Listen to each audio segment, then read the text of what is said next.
We begin at the Luzhniki Stadium and the first match to be played at the iconic arena since its refurbishment.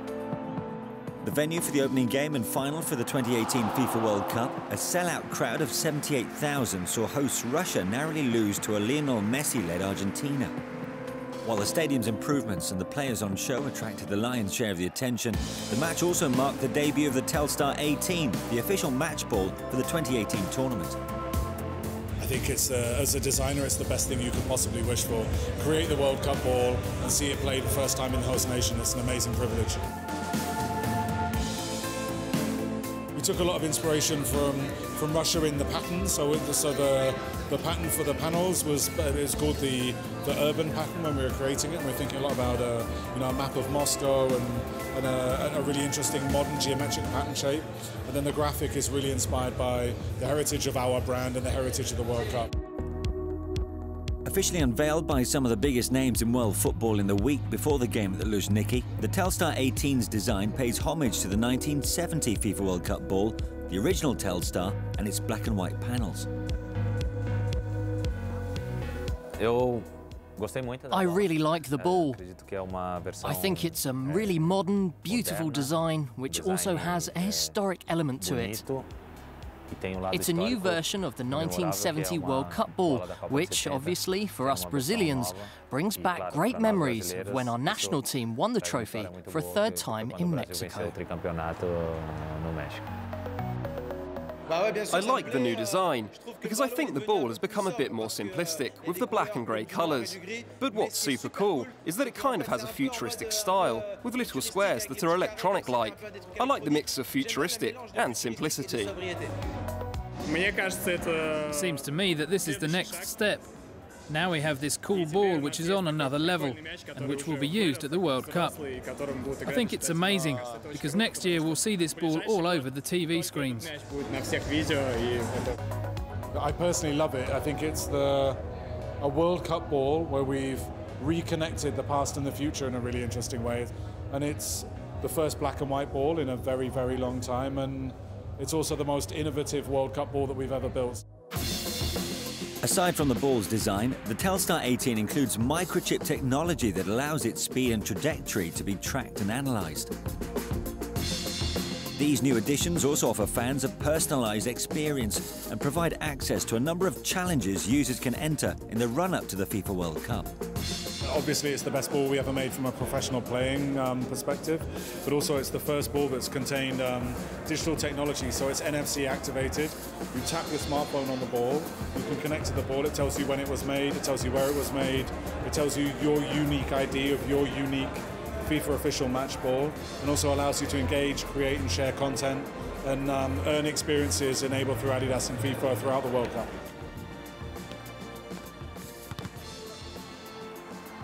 With those in attendance at the ball's unveiling and at the Luzhniki revelling in the excitement of this milestone, the excitement is clearly building as the 2018 FIFA World Cup gets closer and closer.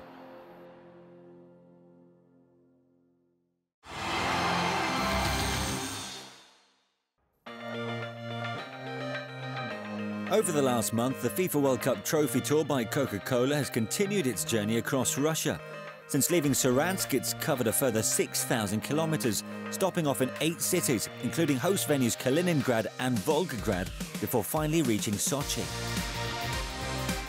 So far, I really feel it's beyond our expectations.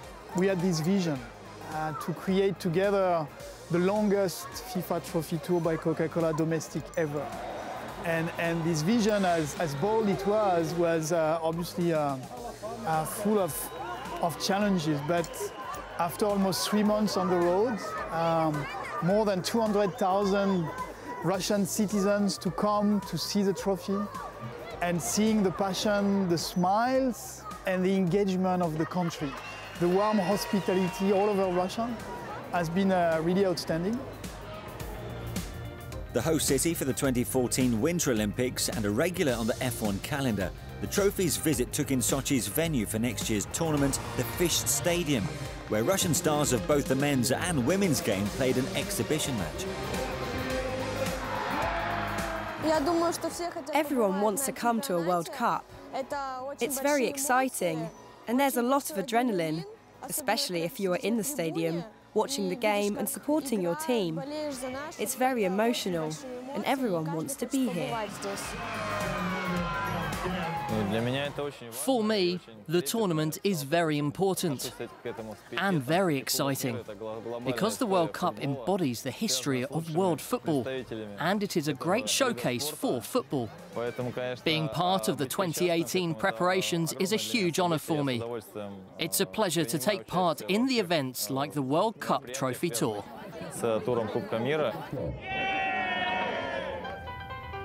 In a city where hosting sporting events has become a major part of the local population's lives, the hope is that the FIFA World Cup will help boost the popularity and growth of the game here. The most important thing is that this celebration will influence our children. They'll have a wonderful incentive to become good footballers and hopefully get the chance to play in a tournament like this one day.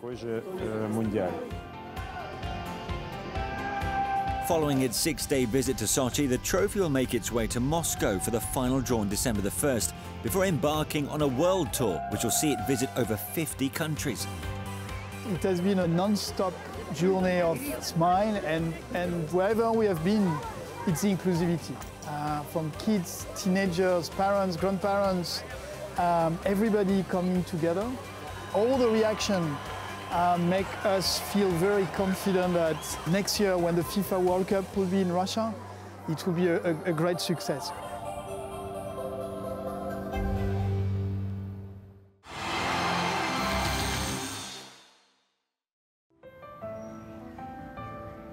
Located in the southern reaches of Russia, Sochi is the only host city boasting a subtropical climate.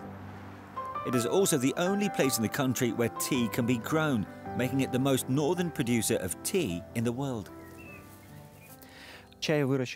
Our tea grows in unique climatic conditions, maturing for a much longer period of time. That's why it's acknowledged as the most aromatic tea in the world. We're very proud of it.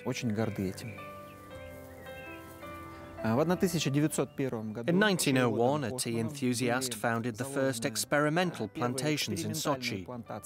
But it wasn't until the 1930s that more large-scale tea planting was achieved. Nowadays, our business owns more than 600 hectares of plantations.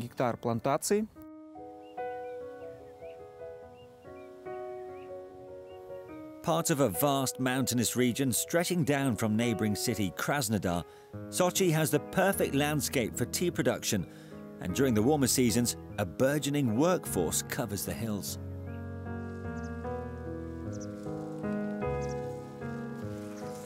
I've given my whole life to this tea, all of my youth, and that is why it's so very dear to me. The tea belongs to the Camellia species. It's a warm weather crop that needs warmth and humidity, characteristics of a tropical and subtropical climate. It's only this Chinese type of camellia that caught on and grew here. Our region's tea is famous for its aroma, one of the best in the world. Visitors to the region flock to the traditional tea houses dotted around the area, a chance to experience a famous Russian custom, the tea party. In the summer months, the plantations are also open to the public, a rare chance to pick tea and see the overall process. In Russia, they used to say to eat tea rather than to drink tea. The tradition is about conversation, the social side. Everyone who comes for a visit immediately gets offered a cup of tea. Tea means coziness, comfort.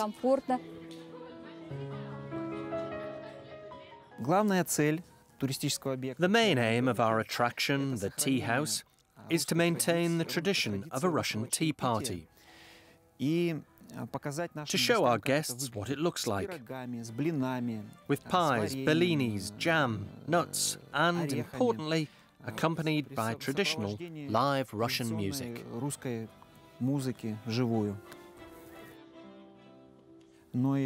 This place right here is being developed, so anyone who wants to come and visit can enjoy drinking the most northern tea in the world.